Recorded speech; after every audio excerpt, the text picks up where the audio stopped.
Hey, what's up guys? This video is all about saving up for a down payment to buy your first house in your 20s. I'm that Agent Kelly, realtor out here in Vancouver, BC. I like to talk about investing, all things real estate, and some mindset stuff. If you get any value or entertainment from these videos, all I ask is that you thumbs up and subscribe. Let's get into this video.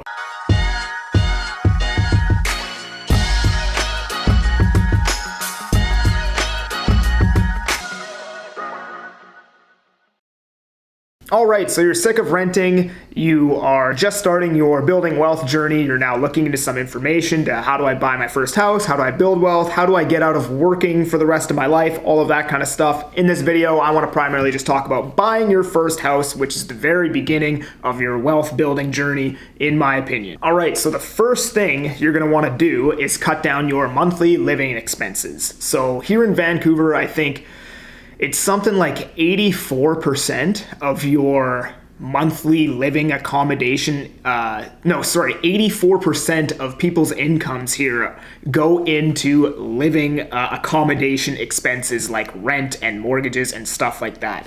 That is a massive number.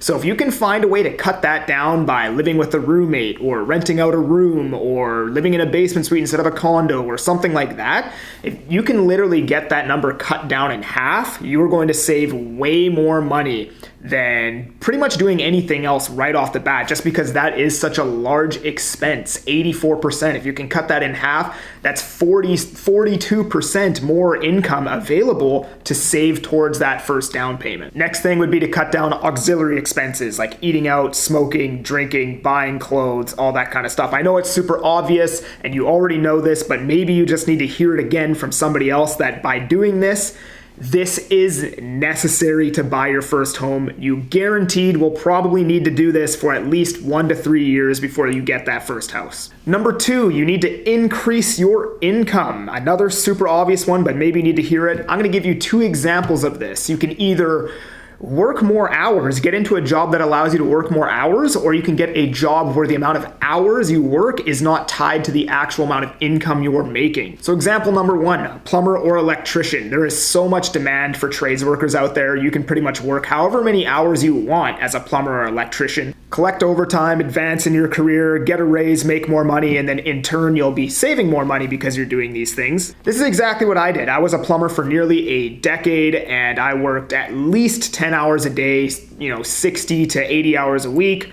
In the evenings and weekends, I would do cash jobs and then just save the cash. I'd never really spend anything. I did night shifts, on-call shifts, you name it. I basically just worked as much as I possibly could for about 5 years, and that's put me in a pretty good situation. Second example, get into a sales job. So in sales, it's obviously performance-based pay.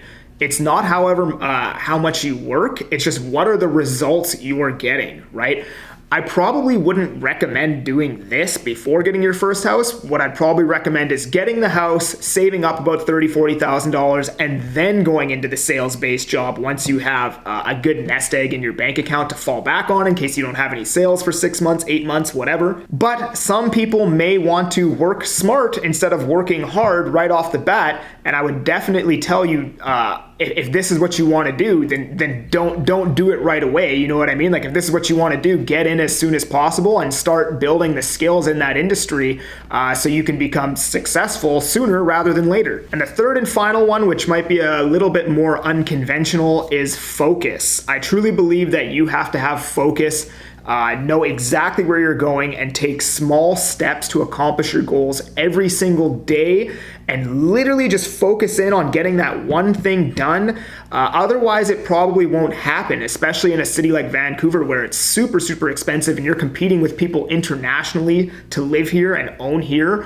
It's going to take, a great deal of your energy and focus to be able to accomplish that goal. So one thing that I did to improve my focus when I first became a realtor, because I knew that the failure rate was extremely high, was I literally quit drinking for 2 years, didn't have a single drop. Now, obviously, you don't have to be as adamant about this as I was, but I would definitely recommend it. You should write your goals and visualize what you want every single day. Without knowing what you want or what it looks like, you can't actually build the roadmap to know where you're going because you don't even know where you're going. So how do you know which direction you need to go in without actually knowing where you're going. So if you can say, hey, I want to save up a down payment for this house, this is what it looks like. I need to save up $80,000. You engineer it backwards. Okay, $80,000, I need to save up this much per month for 5 years.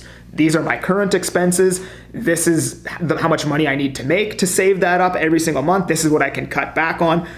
You basically come up with the goal and then you can engineer it backwards. But if you don't know the goal or anything like that, then you don't actually know where you're going to be able to put the pieces in place to eventually get there, right? Anyways, this is my advice to people in their 20s looking to buy their first home. If you got any value or entertainment from this, all I ask is you thumbs up and subscribe, and we will see you on the next one.